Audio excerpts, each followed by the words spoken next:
Okay, I'm Phil Warren. I'm a color scientist and computer vision specialist based in Los Angeles. For my day job, I help film, television, and video game companies capture and display imagery. And in my free time, I do pretty much the same thing, but stupider. Now, I wanted to change things up recently. Sure, we see dazzling images on a huge silver screen. They make Nicole Kidman's mind reel. And yet, I crave something more. What if there were a way to capture an image and emblazon, emboss, ink, or otherwise commit to a physical medium like a sheet of paper? A ridiculous dream, I know, but surely there's a way to put an image on paper. Now, the ink alone would cost nearly $10,000 a gallon, so this is a fool's dream, but if some magnificent machine could do this, we could even make a flipbook and create video. And that led me to conclude that obviously we need to use a typewriter to do this from 1971, and then find a way to make both images and video with it, which is the problem we're trying to solve today. Today, we're going to get images from a 1970s typewriter. Now, the first phase is simulating our idea poorly. Now, I'd made works of art for a show at the Dark Art Emporium 2 years ago where I downloaded 500,000 NFTs, more fungible than the name implies, and used frequency analysis to recreate works of art out of NFTs. What if I did this with typewriter glyphs instead of NFTs? To accomplish this, I used a package I absolutely love with a team on GitHub that has been exceptionally responsive to requests. It turns an image into a mosaic while respecting curves and textures. This image collage maker has a GUI to experiment with, but then it has a command line interface with Python so I can smoothly integrate it into code, imperative if we want to do video. So first I wrote a quick little script that converts a font pack to images. It uses nothing more than pillow, and it names each image with the ordinal Unicode pointer.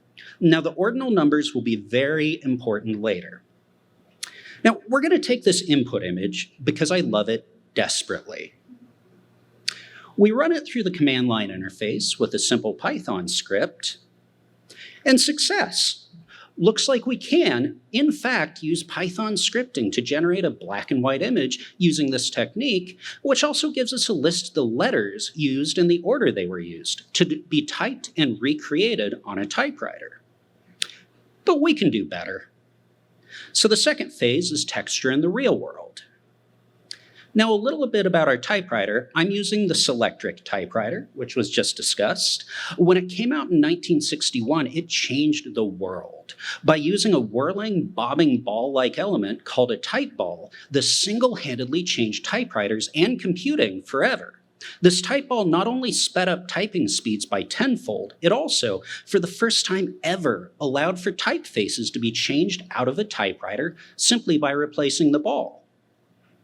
Now, a brilliant optomechanical engineer, Joseph Ballas, had emphatically presented me with a project last year. Programmer Sam Ettinger had finally cracked the nut. Selectric balls could surely suddenly be 3D printed. Could we design our own? Surely it would be madness to try and design a type ball that wasn't ASCII characters, right? And the Adventurers Club, specifically a representative named Andrew McGregor, took an interest in my project. A runic Elder Futhark, a Norse proto-language, would be in high demand in his Scandinavian circles, so I designed some balls, printed them up, and he showcased them in Oslo. It worked. And from this limb of the project, I got a working Selectric 2 and a connection with a resin printer. So I can extend this. By feeding a handful of texture font packs into the mosaicing algorithm, I can see which ones were used the most. I limit these to the top 62, leaving space for 26 characters so we can still type, and now we have a custom ball. Now, after 36 hours, oh my God, rendering this to printable geometry, we have a workable glyph ball that can type textures. And don't forget, we recorded the decimal ordinal characters in an earlier step. With only a few lines of Python, we can now generate a cypher in which earlier ordinal characters are translated back into the keystroke that would generate it. This means a human hand can now type this cipher, and the custom glyph ball can type the intended picture. Remember our alphanumeric piggy from the last phase? He's looking much better. It looks like 62 custom glyphs can create an image of a higher fidelity. But we can do better. Our third phase, color. Remember, when we put pigments on a real-world object, we don't see the color the pigment is, we see the color it isn't. Our eyes receive the photons it bounces back, not the photons it absorbs. That means that the more pigments you mix, the less photons bounce back. We call this color model subtractive, where mixing all colors make black. When dealing with modern display tech, we generally think in additive terms, where mixing all colors makes white. And this makes thinking about real-world pigments digitally complicated. Now, normally, we use 4 colors, cyan, magenta, yellow, and black in the subtractive model, but as typewriters can do, at most, 2 colors, we're going to set that as the limit for today's project, 2-color imagery. Now, Technicolor tried to pioneer a 2-color model in the 1920s.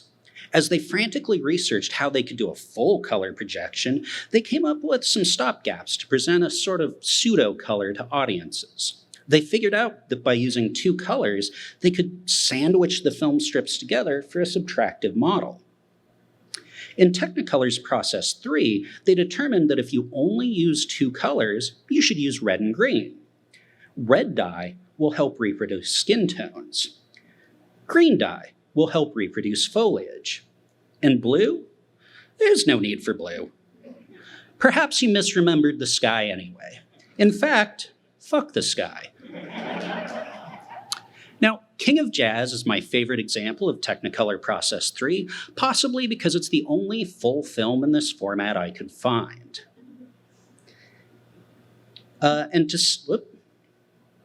To simulate the capture of that 1920s camera they used, we split an image into 2 channels. Now, as all images are nothing more than m by n by 3 arrays, we just multiply the same input by the RGB values of each given glass filter we're simulating, and the result is what the emulsion surface would have exposed. Next, as before, we just run the Python script to convert to mosaic of glyphs. Next, we simulate the dye imbibition process the film would have gone through in the 1920s. Instead of washing out the soft gelatin in the film, which was black, and replacing it with dye, we use Python to replace the black and with either a salmon red or a mint green, leaving just enough blue in the pigments that when layered upon each other, they create something black adjacent. Then we mix the 2 resulting images in a subtractive process, which is simple multiplication in Mathland. So we go from to this. Success. But we can do better. Our 4th phase is making this electric more electric. Now, around 1983, there was a security leak at the US Embassy in Moscow. When everything was torn apart, the US discovered magnetometers embedded in their Selectric typewriters. When depressed, each typewriter key broadcasted a small electric signal to the KGB, the world's first keylogger hack. We can literally reverse this process, sending a small electrical signal to an electromagnet, having it create keystrokes. Now, this would make a typewriter that types by itself, powered by solenoids. Now, programmer Alan Wilson has already cracked a method to automate the Selectric 2. This converts the typewriter into a teletype machine or a proto-printer. Now, my partner in crime in this phase, Joseph Ballas, and I are currently at work on this. But can we do better? Yes, we can. So, phase 5, pipe dreams and future goals. What if we could embed an SMS chip, then text the typewriter? What if we embedded a camera for a surprise selfie? What if we added voice to text as an accessibility feature? What if we hooked up an electroencephalogram and made it brain-powered? And now we see the fruits of my project. Now, this is a flip book simulated at this phase until the typewriter automation gets working, and we see each of the 4 phases. And that's what it is for now, but please slide into my DMs on Instagram, hire me, or get hired by me on LinkedIn, grab my phone number after the talk. Let's chat more image technology. Cool.